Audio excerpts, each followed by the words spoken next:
Critics of the British government ultimately demand an end to the refusal of asylum, but the government in London is even considering withdrawing from the European Convention on Human Rights. The death of at least 6 Afghan refugees in the English Channel over the weekend has sparked some violent reactions in Britain as well. Charity organizations and outraged commentators accuse the government of pursuing an all-around inhumane strategy with its uncompromising anti-asylum course. Doubts about the sense of this policy are also increasing in the Tory party. The Afghan refugees died when they and other asylum seekers wanted to cross over in a small, completely overcrowded boat from Sangatte in France to Dover in England in the early hours of Saturday morning, and the boat capsized. Dozens of people were taken to a clinic in Calais, others were taken to Dover. 6 dead were recovered and 2 refugees are still missing when I'm filming this. Britain's Home Secretary Suella Braverman spoke of a tragic incident. The British Refugee Council, on the other hand, said in an agreement with many other aid organisations that London could have prevented the deaths with a different policy. We know that people risk their lives crossing the Channel because the number of safe routes is so limited and everything is inefficient. Asylum seekers can currently only legally come to the UK through official channels and with prior approval. This is the case with the Ukrainian refugees, for example, but unregistered Afghans and nationals of most other nations from which people are fleeing are not granted free access to the British Isles. They are classified as illegal migrants. British government critics consider this treatment of asylum seekers to be completely unacceptable.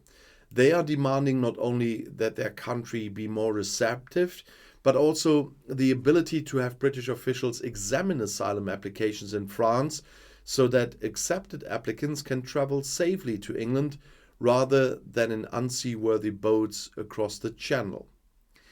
Instead of opening such routes and treating asylum seekers compassionately and fairly, the government has enacted draconian and useless new laws that slam the door in the face of vulnerable men, women and children, is what the Refugee Council complained.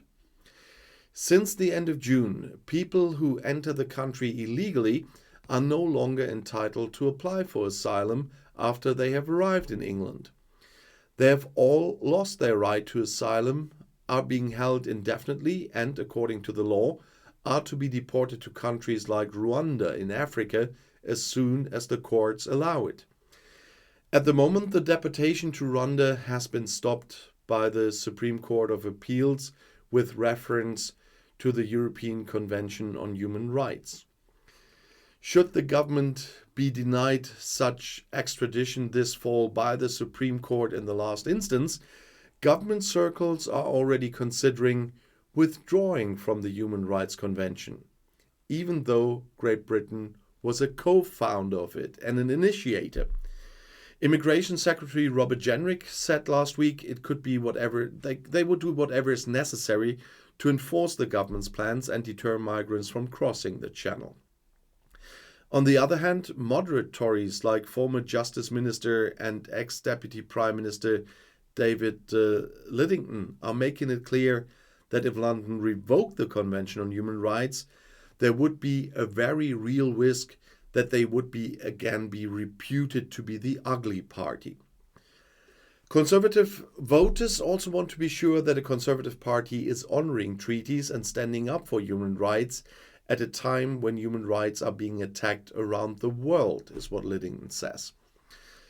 The shipment of asylum seekers to the Bibi Stockholm barge, which anchored in Portland in southern England, has already proved to be extremely problematic for the British government in recent days, after the fire brigade had expressed serious concerns about safety in the event of a fire.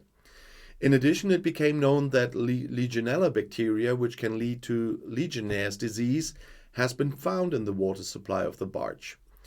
At the end of last week, those who had already been brought onto the ship had to be evacuated in great haste.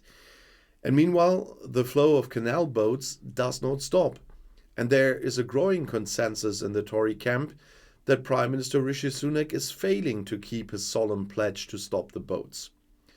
On Saturday, when the boat carrying the Afghan refugees capsized, 509 migrants in 10 boats made it onto English soil. The Thursday before, a sunnier and windless day, the number was a record high for this year at 756 people and 14 boats. A total of around 16,700 asylum seekers have come to Great Britain in this way since the beginning of the year. And last week alone, emergency services reported they had to pull people who had fallen overboard from the water in 7 separate incidents. And so this asylum policy will remain a topic I have to bring up in this on this channel regularly as long as they are acting like this. And if you want to know something else, the next video is right here in the end screen. I'll see you there. I'll be back.